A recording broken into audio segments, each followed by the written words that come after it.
Você já ouviu falar de histórias de pessoas que chegaram ao topo, apesar de terem passado por muitas dificuldades? Bom, recentemente, com a morte do Silvio Santos, essa questão de meritocracia ficou muito em alta, porque muita gente pensava que ele era um camelô, que havia ascendido socialmente, conquistado muitos bens, conquistado uma fortuna, e acaba que essa ideia, do esforço ficou muito em evidência. E você mesmo, assim como eu, já deve ter se perguntado por que mesmo se esforçando tanto, parece que simplesmente o sucesso foge de você.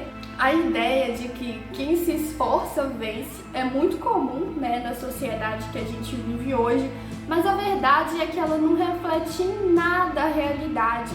Então, bora entender mais sobre a falácia da meritocracia e por que o esforço individual nem sempre é suficiente para alcançar o sucesso. Bom, gente, basicamente a ideia de meritocracia sugere que qualquer pessoa pode alcançar, um padrão de vida, um padrão de consumo, bens materiais, fortunas, capital, qualquer coisa que tenha essa ideia de progresso, simplesmente se ela se esforçar. Então, basicamente isso prega que se você tem um talento e você se esforça, vai dar bom. Caso contrário, a culpa é sua porque você não se esforçou, você não foi capaz. Mas a gente tem que ficar esperto, porque basicamente isso é uma história para boi dormir, sabe? É basicamente um mito ali da sociedade capitalista em que a gente vive, para justificar as desigualdades econômicas, tá? Então, se você se sente aí um fracassado, uma fracassada, entenda que a chance de a culpa não ser sua ou só sua é muito grande. E pessoal, a ideia aqui não é querer dizer para você, não se esforce, não tente progredir, não tente mudar de vida ou conquistar seus sonhos. A ideia é mostrar que existe toda uma estrutura que faz a gente acreditar que se a gente não chegar em determinado lugar, a culpa é nossa. E para isso existem várias narrativas, como o tal sonho americano, e até a ascensão aí de várias celebridades que supostamente tinham origens humildes. Não importa se eles têm ou não realmente essa origem humilde e chegaram a um patamar que a gente considera legal. O importante aqui, que você saiba, é que essas pessoas são minoria, E por causa dessa narrativa que eles querem criar, que eles querem que a gente pense que é hegemônica, que é um padrão, ela não é verdade. Ela é minoria. A verdade é que a maioria de nós vai ter uma vida comum e não vai conseguir ser uma dessas pessoas fora da curva que, mesmo com origem humilde, mesmo sendo pessoas simples, se destacam muito. Porque, como eu vou trazer aqui no vídeo, existem uma série de condições super específicas para que uma pessoa mais simples consigam chegar a um patamar de sucesso, e é aí que mora a falácia da meritocracia. Então, vamos começar falando da desigualdade que já começa no ponto de partida das nossas vidas. Então, o seu destino pode ser determinado desde quando você é criança. E todas as situações que acontecem na sua vida podem determinar várias outras coisas, inclusive sucesso ou fracasso. Então, não é segredo para ninguém que condições financeiras, o seu gênero, o lugar onde você mora,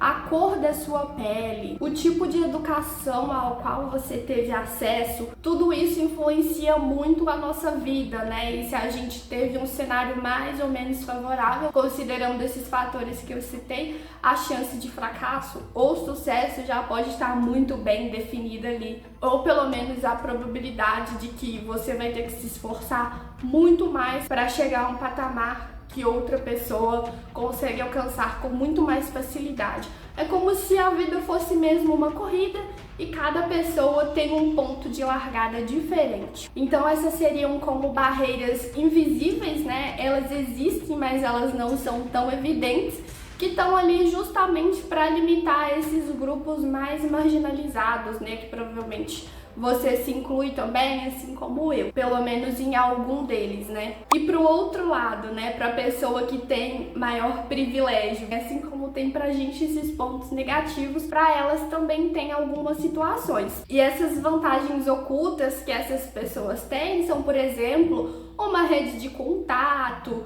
um pai, uma família ali que já tem uma profissão estabelecida e que consegue pagar uma melhor educação para essa pessoa, o acesso à saúde mental, né, a meios para cuidar da saúde mental que ela também vai ter, para ter atividades de lazer, para exercitar talentos, né? Quantos de nós aqui podem ter habilidades que nem sabe porque simplesmente não pode praticar, sei lá, e de repente eu sou uma pessoa que poderia ser uma grande artista, mas não foi algo que me foi incentivado. Como é que isso vai florescer? Então, assim, o talento, ele só vem se você se esforçar, ou também são necessárias diversas condições para que ele floresça. Então, todas essas vantagens ocultas e desvantagens ocultas acabam determinando a nossa probabilidade de ter mais ou menos sucesso. Ou seja, é muito importante, o sucesso não depende de esforço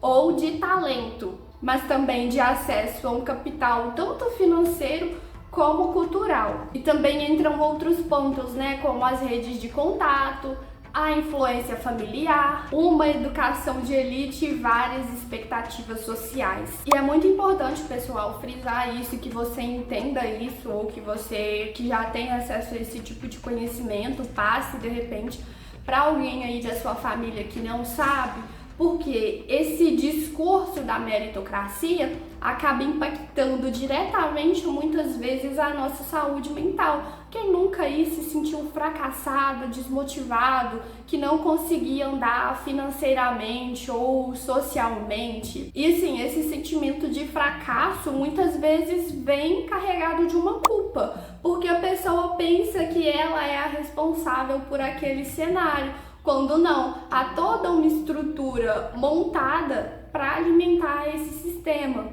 Então, assim, a gente está em barreiras sistêmicas que são intransponíveis. Não tem como a gente sozinho romper essas barreiras, sabe? Não tem a ver com o esforço próprio, o esforço pessoal. Então tem essa pressão de, você precisa vencer, você precisa ser foda, mas é só uma narrativa para tentar te manter sempre ali no 100%. Você precisa performar, performar e performar, e é só isso. Só que chega uma hora que a gente não aguenta. Então, assim, muitos casos desses que a gente vê aí na mídia, que fala, fulano ascendeu, ele era pobrezinho e virou milionário e que não sei o que, são histórias contadas de uma forma que nos fazem criar certo vislumbre ali por ela, mas o que ninguém conta é que essas pessoas, de repente, tiveram acesso a uma herança, a um familiar rico, a uma rede de contatos ali, já havia toda uma estrutura por trás. A pessoa já tinha condições super favoráveis para que uma habilidade ou um talento florescesse. E tudo isso é a historinha de uma minoria de pessoas que conseguem atingir esse objetivo, mas que, como a mídia mostra só esses casos, né, a gente pensa que o número de pessoas bem-sucedidas ou que podem se sair bem apenas com esforço e talento nato é muito maior do que o número de pessoas fracassadas.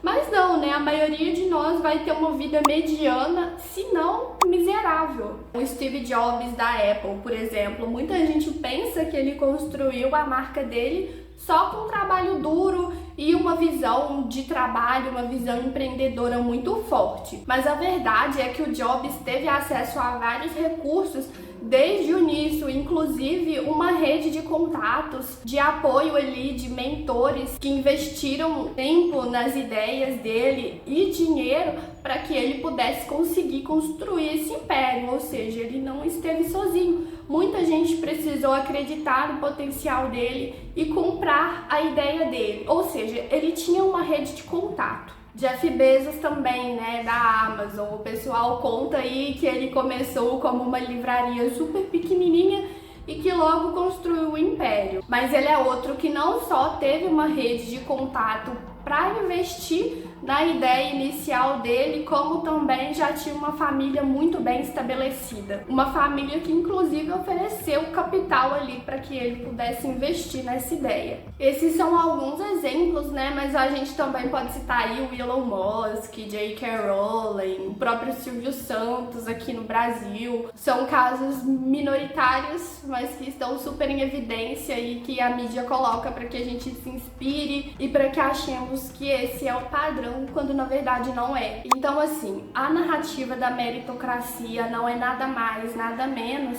que algo para manter um status quo que só beneficia quem está no topo, para que assim a gente não queira discutir sobre desigualdade, distribuição de riqueza e todas essas coisas, né, para que a gente fique alienado mesmo. E quanto mais a gente tem uma crença, uma aceitação social de que as pessoas chegam no topo só porque elas merecem, isso só faz com que a gente mantenha um sistema que só faz os ricos ficarem cada vez mais ricos e os pobres cada vez mais pobres e assim, tendo que se esforçar, tendo que acabar com sua saúde mental para correr atrás de algo que nem existe.